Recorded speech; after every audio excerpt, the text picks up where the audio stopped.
ਵੇਖ ਕੇ ਤੇ ਸਾਡੇ ਚੈਨਲ ਨੂੰ ਸਬਸਕ੍ਰਾਈਬ ਲਾइक शेयर ਜ਼ਰੂਰ ਕਰ ਦਿਓ ताकि जो नवी रहमान रहीम अस्सलाम वालेकुम। उम्मीद करें ना तुम सारे ठीक हो। तो अपना भी मोहम्मद बिलाल तो खिदमत हाजिर है अल्लाह के फजल और करम के नाल अज बहुत ही मज़ेदार डिश लेके आए हैं। अज अभी भिंडियाँ बनाते पे हैं, वो भी दही नींबू तो चिकन वालियाँ, वो भी देहातों के तरीके विलेज आम तरीके एक नए तरीके तलाई के जरिए तैयार करके विखावे, उनकी लेस खत्म करके विखावे। जिन्हें चैनल में सबसक्राइब नहीं करता जल्दी नाल सबसक्राइब लाइक शेयर जरूर कर दियो ताकि जो नवे तो नवी वीडियो तो तक पहुँचती रह। तो बिना टाइम वेस्ट किए असी चलने वीडियो की तरफ। अग साढ़े पिछों बलती पई है, तो नज़र आ रही होएगा कैमरे में। तो इस तो बाद मटीरियल की तो गिनती करा दे कि चीज़ा कितनी क्वांटिटी दे, उस तो बाद असी काम शुरू करने हैं। अलहमदुलिल्लाह एक कप दही का 2 लैमन है, 3 टमाटर है, अदरक थोम है पिया, 10-12 मिर्चा पे, 1 पाव चिकन है, आधा किलो प्याज है, 1 किलो भिंडी है। इन्हें समझो 2 किलो सब्जी बन चुकी है पे। हुण अग ते दे पे इस देगड़ी दे विच असीं पैंदे पे भिंडियां। बिस्मिल्लाहिर्रहमानिर्रहीम। ये चेक कर लो, असी इन्हां दी तलाई करेंगे, तलाई करके तो तुहानूं फिर विखाइने हैं। बिस्मिल्लाहिर्रहमानिर्रहीम। वीवर चेक कर लो, असीं इहदे विच घी पा दिता ते अच्छी क्वालिटी का घी यूज़ करें ताकि तुहाडा घी भी कम यूज़ हो और चीज़ भी तुहाडी सन्नत दी तैयार हो जाए। अक्सर लोगों के गले खराब हो जाते कैमिकल वाला घी होंदा। ये हुण असीं उत्ते रखदे पे। बिस्मिल्लाहिर्रहमानिर्रहीम। ये हुण असीं इहदे उत्ते रख दित्तियां ने, इहदे उत्ते रख दित्तियां ने। इन्हां दी तलाई अच्छी तरह करेंगे तो तुहानूं फिर इहदी शिकल विखाइने हैं। अल्हम्दुलिल्लाह अल्हम्दुलिल्लाह। वीवर चेक कर लो, भिंडियां की बहुत ही खूबसूरत जी तलाई हो चुकी है, इहदे लेस बिल्कुल खत्म हो चुकी। तुसीं भी इस तरह तैयार करो, अल्लाह के फजल और करम दे नाल तुहाडी भी इस तरह खिलियां तैयार होणगियां। हुण असीं भिंडियां कढेंदे पे। बिस्मिल्लाहिर्रहमानिर्रहीम। ये चेक कर लो, असीं सारियां भिंडियां कढ़ लैने तो फिर तुहानूं विखाइने हैं। अल्हम्दुलिल्लाह वीवर ये घ्यो हुण इं पिया गर्म है पिया। हुण असीं इहदे वसल पैंदे पे। बिस्मिल्लाहिर्रहमानिर्रहीम। वसल असें पा दिते ने। घ्यो थोड़ा घट है, असीं घ्यो थोड़ा जिहा होर पा लेने क्योंकि चिकन की भी तलाई असीं इहदे करनी है। भिंडियां असां कढ़ लईआं पईआं तो हुण असीं इहदे थोड़े जिहा होर घ्यो पैने, इन्हां दी बुनाई अच्छी तरह करेंगे तो फिर तुहानूं विखाइने हैं। अल्हम्दुलिल्लाह अल्हम्दुलिल्लाह। वीवर है वसल साडे भुनी लग गई इन्हां नूं काफ़ी हद तक। हुण असीं चिकन पैंदे पे। बिस्मिल्लाहिर्रहमानिर्रहीम। ये 1 पाव चिकन असीं इहदे यूज़ किया टेस्ट कारण, क्योंकि 1.5 किलो तो सब्जी साडी ऑलरेडी बन चुकी है। आधा किलो प्याज, 1 किलो भिंडी। तो हुण असीं इन्हां दी अच्छी तरह बुनाई कर लैने। उन्नी देर असीं थोम ते अदरक वगैरह कोट लओ। अल्हम्दुलिल्लाह वीवर चेक कर लो, दौरी दे विच असीं थोम ते अदरक पैंदे पे। बिस्मिल्लाहिर्रहमानिर्रहीम। इन्हां नूं असीं अच्छी तरह कोट लैने। ये चेक कर लो। अल्हम्दुलिल्लाह वीवर चेक कर लो, अदरक ते जिहड़ा थोम है इहदे नाल एक तां हमक विचों नहीं आंदी सालण विचों और एक प्यारा जिहा विच फ्लेवर आ जाता, टेस्ट आ जाता। तो इहदों हुण असीं कुट के साइड ते कर लिया। मरचां विच नहीं कुटणियां, मरचां इंजे पावांगे क्योंकि भिंडी दे विच मिर्च साबित पाई जाती है। और 3 टमाटर भी असीं कर लें। दही ते लैमन वो तैयार है। हुण असीं इहदे विच मटीरियल पैंदे पे क्योंकि भुनी चिकन नहीं लग गई प्याज़ां लग।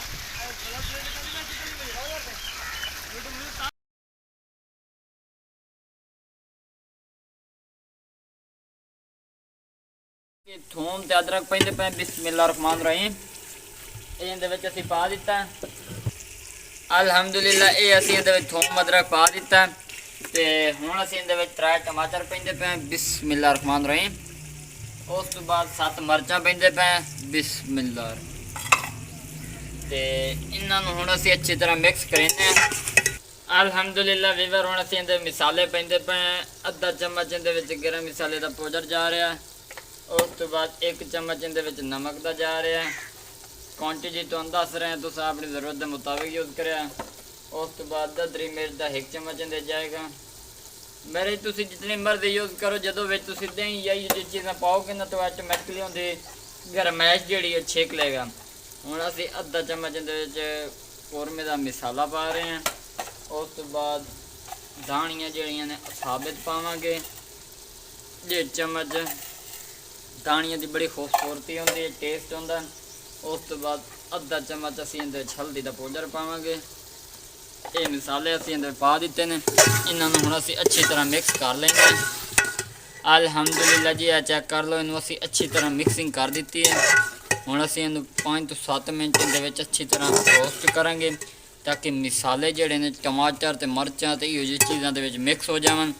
ते उस तो बाद असीं दही ते लैमन वगैरह पावांगे। अजकल गर्मी बहुत है, गर्मी दे विच तुसीं अगर भिंडियां बनाओ ना ते विच लेस होंदी है, लचक होंदी है, बंदे दा दिल नहीं करदा हाँ ते बाहर जी हो जांदा। ਜਿਹੜੇ ਤਰੀਕੇਕਾਰ ਤੁਹਾਨੂੰ ਮੈਂ ਦੱਸੇ ਨੇ ਅੱਲਾ ਦੇ ਫਜ਼ਲ ਔਰ ਕਰਮ ਦੇ ਨਾਲ ਨਾ ਵਿੱਚ ਲੇਸ ਹੋਏਗੀ। 2 ਦਿਨ ਹੀ ਅਗਰ ਤੁਸੀਂ ਯੂਜ਼ ਕਰੋ ਨਾ ਤੁਹਾਡੀ ਭਿੰਡੀ ਖਰਾਬ ਨਹੀਂ ਹੋਏਗੀ। ਜਿਹੜੇ ਸਾਡੇ ਦੋਸਤ ਅਹਿਬਾਬ ਸਾਡੀ ਵਿਜ਼ਿਟ ਕਰਦੇ ਨੇ ਚੈਨਲ ਦੇ ਉੱਤੇ ਵੀਡੀਓਜ਼ ਵੇਖਦੇ ਨੇ ਉਹਨਾਂ ਦਾ ਦਿਲ ਤੋਂ ਸ਼ੁਕਰੀਆ ਅਦਾ ਕਰਨੇ ਔਰ ਤੁਸੀਂ ਇਸ ਤਰੀਕੇ ਨਾਲ ਟਿਪਸ ਐਂਡ ਟ੍ਰਿਕਸ ਨੂੰ ਫੋਲੋ ਕਰਕੇ ਕਾਮਯਾਬੀ ਹਾਸਲ ਕਰ ਸਕਦੇ ਹੋ। ਬਾਕੀ ਮਜ਼ੀਦ ਅਗਲੇ ਜਿਹੜੇ ਤਰੀਕੇਕਾਰ ਨੇ ਤੁਹਾਨੂੰ ਸਿਖਾਵਾਂਗੇ। ਅਲਹਮਦੁਲਿਲਾ ਆ ਚੈੱਕ ਕਰ ਲਓ अच्छी तरह मिक्सिंग हो चुकी है। हुण असीं इहदे विच पाइंदे पए दही ते लैमन। बिस्मिल्लाहिर्रहमानिर्रहीम। ये चेक कर लो असीं इहदे विच दही पा दित्ती है ते लैमन ही पा दित्ते ते हुण असीं इहनूं अच्छी तरह मिक्सिंग कर देना। बहुत ही खटास और चटपटे जदों इहो जी चीज़ां बनदियां ना बड़ा दिल करदा बंदा जिथे एक रोटी खांदा उत्थे बंदा 4-4 5-5 खा जांदा है।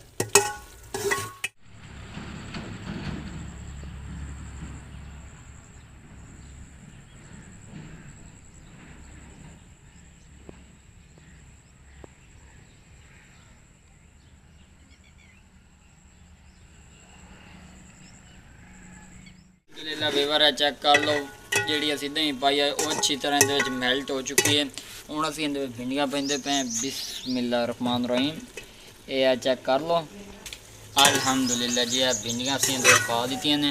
हुण असीं बड़े एहतियात नाल चमचा चला के मिक्सिंग कर रहे हैं ताकि इन्हें मसला ना आए ना ही ये टुटनियाँ तो खैर कोई नहीं क्योंकि असीं इन्हां दी तलाई पहले कर लई है।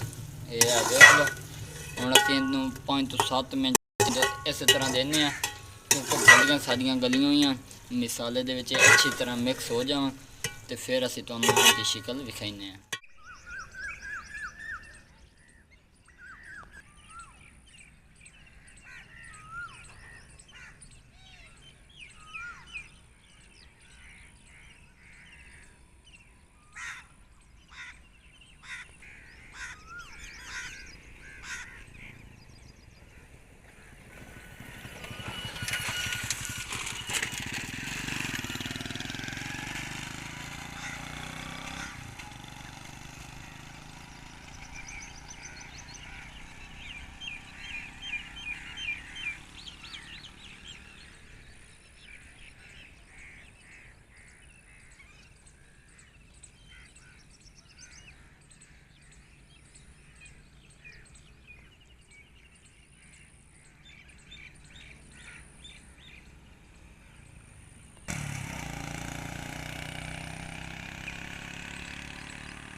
अल्हम्दुलिल्लाह वीवर भिंडियां साडियां तैयार हो चुकी हैं चिकन वाली बहुत ही मज़ेदार यम्मी। हुण असीं उतारदे पे हैं तो फिर तुहानूं भी कहने हैं।